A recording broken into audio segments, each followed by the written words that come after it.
News. The Bureau of Statistics in Nigeria has finally released the rebased GDP figures for Nigeria, and also released its first quarter GDP numbers. So looking at the first quarter of the year, Nigeria now, well, actually, I feel like let's do the rebasing first. 372 trillion for full year 2024. So that makes us, using the exchange rate of 1,005, $243 billion economy, 18% growth in nominal terms, real GDP growth at 3.38. As far as first quarter of this year, 3.13, there we go, compared to 2.27 in the first quarter of 2024. The services sector was a highlight. That C is a contribution to the economy. Telco 7.4, oil production 1.6 million. Agriculture though, ouch. We still have work to do there. All right. Also, Afrinvest has released a new report on the insurance sector. This is part of our theme for the week. Jump on the work, don't let the work jump on you, from Sinners. I didn't bring the report, but there it is. I should have brought it physically with me. But there is the report there, transitioning pivots to sustainable growth. We're happy to have Damilare Asimiyu, who, of course, macroeconomic strategist at Afrinvest Research and Consulting, and Ikeoluwa Alabi, who is a research analyst at Afrinvest Research and Consulting. You are both welcome. Thanks for joining us. You guys, you did the work, and we're glad. But let's jump into GDP first. Damilare, your thoughts on the figures that we've gotten now in the Nigerian economy? Thank you, Otis. Good morning. Thanks for having me on this show. Well, we also got that report yesterday. Largely, we are not surprised about the reports. The GDP has been rebased. Using 2019 as the base year, we have about $377 billion economy. I mean, in terms of trillion, rather, in Naira term, and in dollar term, about 243. But there are more to that report than those numbers. The report has given some insights and also has raised some questions. In terms of insights, we now realize that the impact of the pandemic was actually huge on the economy. In 2020, the initial data that came out suggested that the economy only contracted by 1.92. But the rebased data, which was taken from a year closer to the pandemic year, shows about 6.9. So that shows the magnitude. And of course, if you look at the trajectory in advanced countries, most countries that even released so much injection during that period in terms of palliative for their citizens had contraction of double digits. So how was Nigeria able to navigate it to 1.93? Of course, we can also argue that the pandemic didn't really have much impact in Nigeria, because I think the lockdown period was just about 2 weeks or so. But yet, there were a massive capital flight that time. So definitely this data is more revealing of what happened that time. And also, it then suggests that it was after 2023 that we snap out of the effect of that pandemic, which means the World Bank estimation that suggests that Nigerians below poverty line rose from about 65 million pre-pandemic to 104 is actually correct, because if pandemic took 6.9 away from your GDP, and the next 2-3 years, the growth was 0 point something, 3 point something, 2 point something, another 3 point something. It means that it was until after 2023 that you made up for that cover up for that gap. Right. Now, another revelation from that report is that before, the real estate sector was nowhere to be found in our GDP computation. But based on the rebased GDP, the real estate sector is now the third highest contributor to GDP in terms of sectoral classification, accounts for about 11% as of 2024 year end. So the implication is that the tax team of the government have an area to touchlight, because that means we can get a lot from property tax. So another revelation from that GDP sector is that, the rebased number is that oil contribution to the economy now is now more tinier at just about 3%, which also further revealed that gradually the Nigerian economy is diversifying. The pace might not be fast enough, but at least we are making that progress. However, there are also questions raised from the rebased GDP. Now, one of the things that the NBS put forward in January during their sensitization exercise for this rebasing is that they'll be having 8 either sector or activity sectors. But in the report that was published, yes, why some of us analysts have an idea of where some of those 8 other sectors could have been captured, some you can't still even trace them. For instance, we have sectors like illegal activities that they said they will account for. You can't trace it anywhere in the report. By and large, the NBS should have done better by providing more clarity. All those 8 activity sectors that was captured in this new GDP rebasing, where can we trace them to? What do they bring in? Now, surprisingly, right, the new rebased GDP, in terms of contribution, still reveals that agri is still the aside for services sector that is the biggest. Of course, services sector, a lot of things constitute that. Yeah. But when you look at standalone sector, agri sector is still the biggest. If you look at it in terms of number, the rebased GDP pushed agri sector size up by 1.5%, 1.5 times rather. But when you then look at ICT, information and communication, now we added digital economy in this new rebased GDP based on what MBS said in January. But if you look at the new numbers, the information and communication technology segments of the both nominal and actual GDP contracted. It doesn't add up. Yeah. If you are bringing, if you say that you have not captured that sector well before, it should be bigger. And you are now adding more, it should be bigger. Yeah. Because if we look at the CPI that was rebased, the proportion that is allocated for telecommunication consumption used to be very tiny. But it has been moved up because an average person now spend more on data and call because it has now become an integral part of our life. Yeah. But when you then look at it in terms of GDP, it's tiny, and there is no enough explanation to clear that. And so many other sectors that was mentioned. For instance, finance and finance institutional sector too. The number contracted a bit in terms of naira nominal and actual side. Yeah. And this is the sector you said you are adding the activities of PFAs. So if you have other financial institutions before, banks and the likes, and you're having like 9 trillion as of Q4, using the old method. If you are then capturing PFAs and some other financial activities, why is it shrinking? Why is it shrinking back to 6? So these are questions that I feel the NBA should have preempt and have. But finally, before I draw a curtain on that, now the rebased GDP has given us the scorecard of Nigeria economy. Nigeria economy is $243 billion economy. You then make the task of reaching a 1 trillion economy more daunting.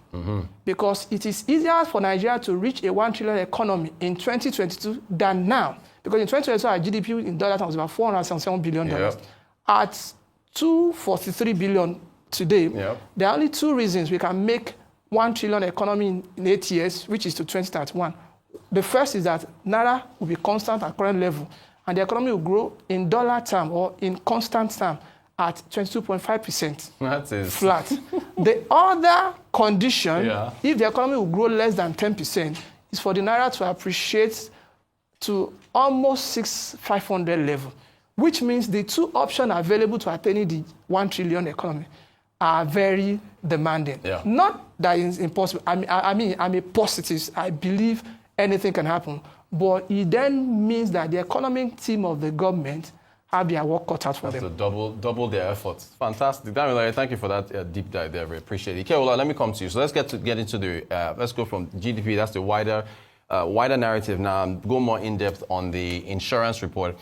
Now, if we have a chart, 0.4%, you compared insurance penetration in Nigeria, which everybody's always been saying 1%. Some have said less than 1%, but you guys have it at, there it is. I mean, 0.4 compared to double digits in South Africa and the others. So why is it so low? Why are we still struggling with sub 0.5% insurance penetration in Nigeria? I mean, rightly said, the insurance penetration rate in Nigeria is extremely low. I mean, 0.4%. I don't think it has ever even gotten to 1%. And it's actually concerning looking at, when insurance has been in Nigeria. It dates back as far back as early 20th century. So, I mean, the penetration rate as low as 0.4% is actually very concerning. And there are a lot of factors that actually, that contributes to this low penetration rates. Now, the first one, and like a major factor, is our religious and cultural belief. Can you say that again, please? Sorry, I don't even make you repeat it, but one more time. Okay, I mean, our religious and cultural belief. So, Nigeria is actually a very cultural and religious country. Blood of Jesus, right? If there's one thing, or anybody else. Yeah, go ahead. Go ahead. Sorry, True. Go ahead. I mean, if there's one thing that is actually hard to take away from a Nigerian man, is belief, either cultural or religious. So, I mean, if you are, for instance, now maybe you're with a set of people and you're talking, then you talk about, let's say, life assurance now. You see, they pause and look at you and be like, do you want me to die? Do you want something bad to happen to me? Or I'm covered by the blood of Jesus. Right. All those kind of words like that. So our religious and cultural belief. So, I mean, because of that belief system now, most Nigerians don't believe in eventualities that, there's a probability that something would, happen probably tomorrow or in the future. Yeah. So that's a major factor. Now, another factor is also low awareness, lack of information. Most people don't know what insurance is. Fine, they know the word insurance, but they don't know what it is. They don't know what it entails. They don't know how it works. They just, so there's insurance.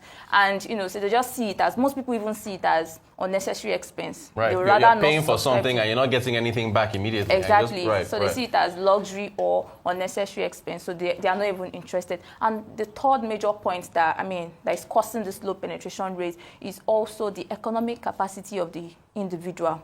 In Nigeria now, you see that when we look at our population, the breakdown, you see that the informal sector accounts for the majority of Nigeria's population. And when you look at this informal sector now, you see that majority of them are actually below the poverty line. So you don't expect a man that, can barely afford 2 square meals to actually subscribe to insurance services.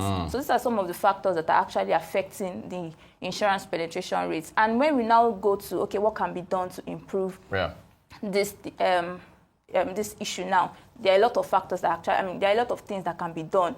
The first one is strong consumer education, public education. You have to let people know that, this is what insurance is. This is how you can benefit from it. So public education is one major important factor that, can, improve the penetration rate in Nigeria. Then another factor is also the adoption of technology.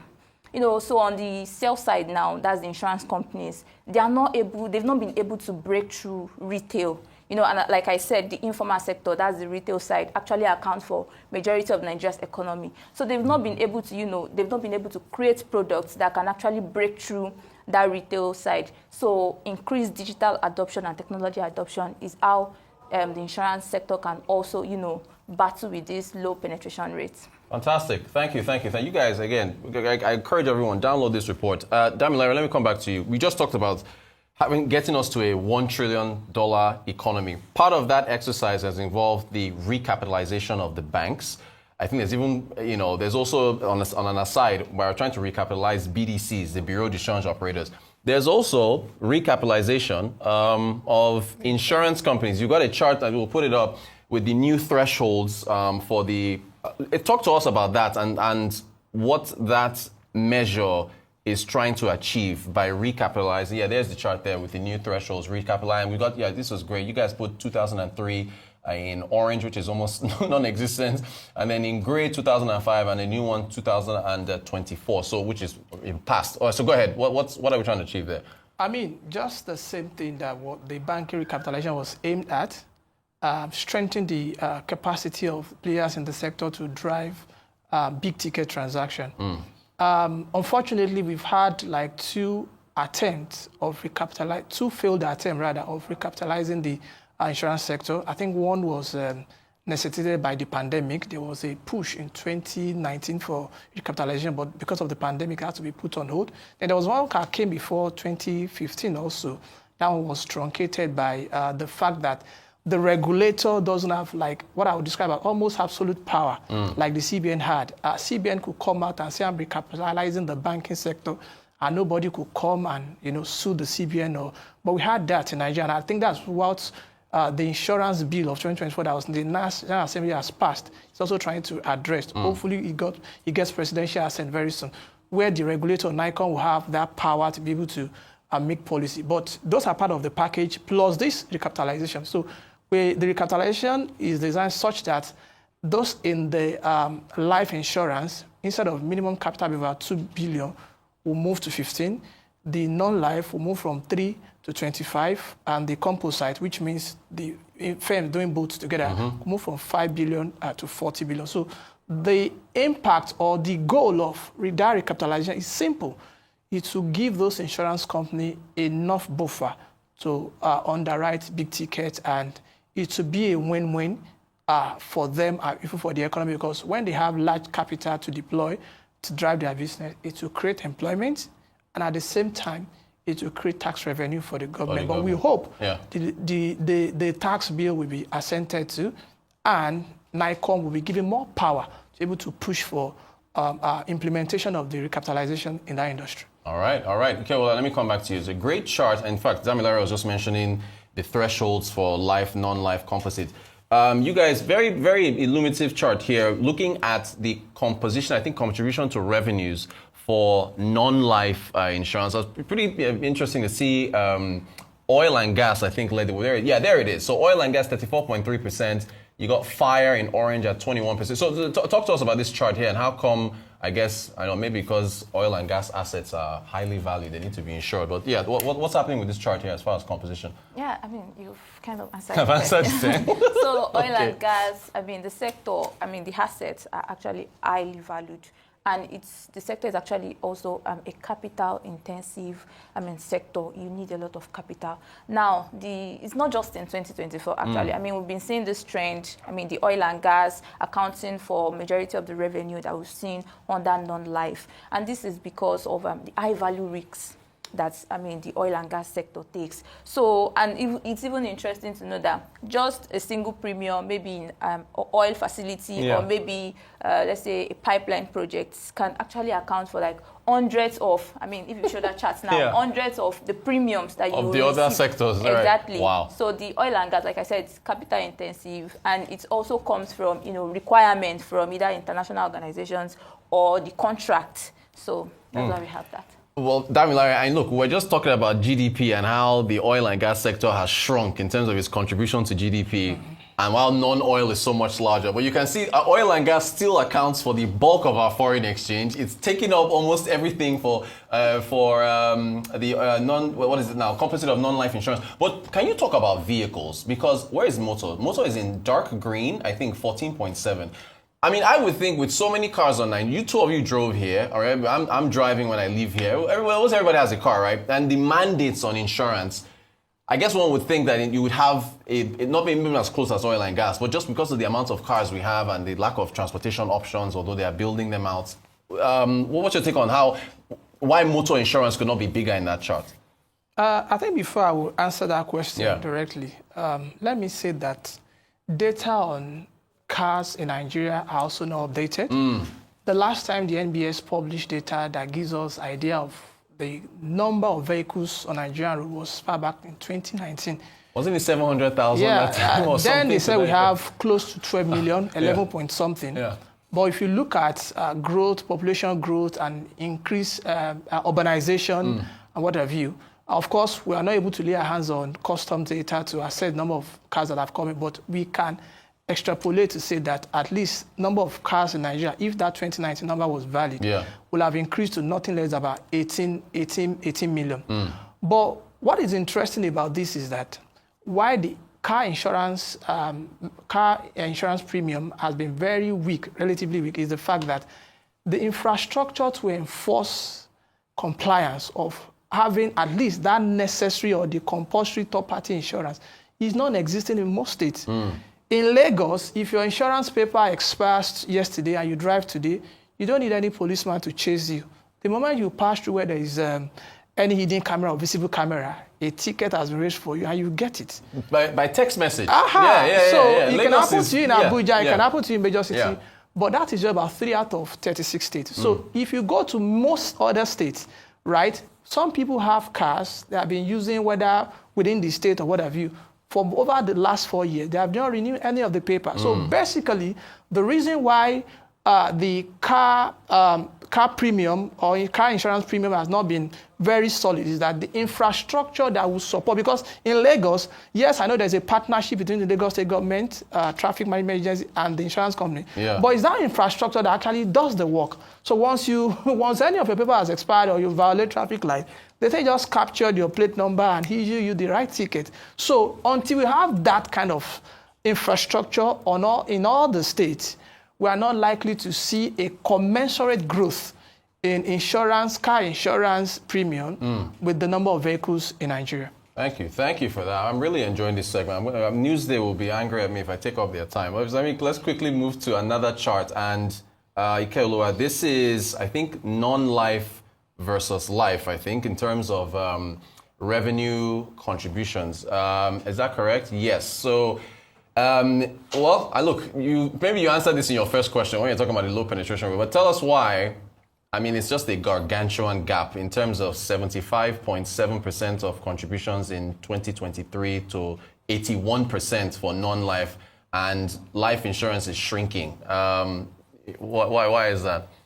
Okay, well, I mean, the gap between non-life and life being large, several factors are at play. I mean, when I talked about the penetration rates, I mentioned cultural belief. So, I mean, even in some communities, it's actually a taboo to mention life insurance. Are you serious? Yeah, because they feel, I mean, it's related to death or, right. it associates with death or bad luck. Right. So that because we're immortal, we can't die, we will live forever, right? I mean, So really, that is one major factor. And another factor is also that, like I said, the informal sector accounting for a larger part of our economy now. So, I mean, those that are in the informal sector, they don't have access to, there's this employer-sponsored group life policy. I mean, if you are working in an organization now, you have access to these HMOs and group life policies. So those working in the informal sector, they do not have access to, these policies. So, which now brings us to, the talks of lack of product innovation in that particular market segment. Like, I mean, okay, so we've been seeing like maybe rollout of products, especially under the non-life market segment. But when it comes to life, the adoption rate for product innovation, rolling out life insurance policies via digital platform is still very low. So that is the reason why we have that gap. And also, I mean, we are seeing traction already. I mean, all these digital platforms are already taking this up, and we expect that the gap would be closed very soon. All right. Well, I mean, we'll keep looking at the reports and seeing how it works out. Damilare, Ikeoluwa, thank you so much. Damilare, let me come back to you. Let's talk about stocks now. Because insurance stocks trade on the NGX. You've got two great charts showing, price earnings ratio of stocks in Nigeria are lagging their peers in other countries. Also price to book value as well. Can you just quickly, I think we're about a minute or so to go to, quickly touch on, I guess, if they're lagging, does that mean there's an opportunity to buy there? I think which chart is this? This is the price earnings. Great. So I think we can flip between the two as you answer. But go ahead. So let's contextualize it. What is price earnings itself? Price earnings ratios is telling you what the market is pricing a particular company's stock versus the earnings per unit. So the price part is what market is bringing or market is offering. The earnings part is per unit based on your performance. Now, before 2024, the earnings of Nigerian insurance companies were dismal. But 2024, there was a significant improvement. So which means that the earnings, because this metric was for 2024, means that the earnings part of that equation, which is the denominator, improved. But yet, comparing the improvement in the earnings to market price, is still not, it has not fully reflect the true picture. And you won't be surprised because for many years, there is that cold nature towards insurance stocks. I can tell you that last year, the insurance sector on the NGX was the second best performing, only after oil and gas with about 92% return. This year as well, it has done 9 years, significantly lagging the market, but it can still do more. So to cut the long story short, right, given 2024 performance and the sort of traction we have seen in their performance in Q1, and the expectation that the reform of the sector will be implemented anytime soon, we'll think that with earnings of the insurance industry likely to continue to grow, market still has opportunity to price and position in insurance stocks and take advantage. We are seeing banking stocks now racing towards 100. The best of the insurance stocks are still around 20 naira, and they have potential to double that. But they also have to be consistent in their earnings, and we think that will be achievable with improved infrastructure to support the operation as well as strong capital. But Nigerian market present opportunities for investors that are interested in insurance stocks. All right, so the opportunity is there. Okay, I guess just to wrap up, this is a great report. Again, everybody please download it. It's just good to have this information, and you guys have put all the information there. I guess, Ikeoluwa, I'll probably ask you the last question, the same question, because we're running out of time. Are you guys optimistic on the insurance sector? You see growth in the future? What's your outlook?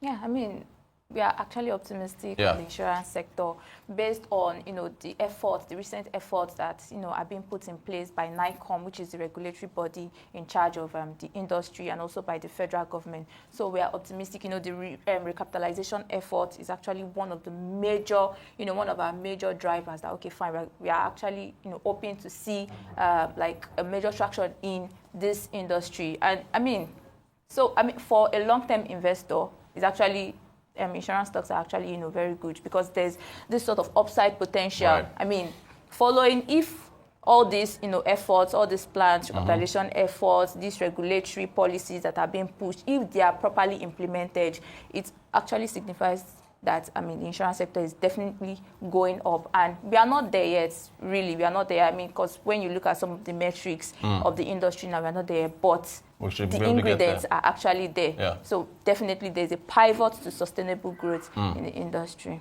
Ikeoluwa, Alabi, Damilare, Asimiyu, Afrinvest Research and Consulting. You guys, you jumped on the work. You didn't let the work jump on you. Thank you so much for a fantastic report, and thanks for joining. Also to talk about GDP as well. Appreciate your time.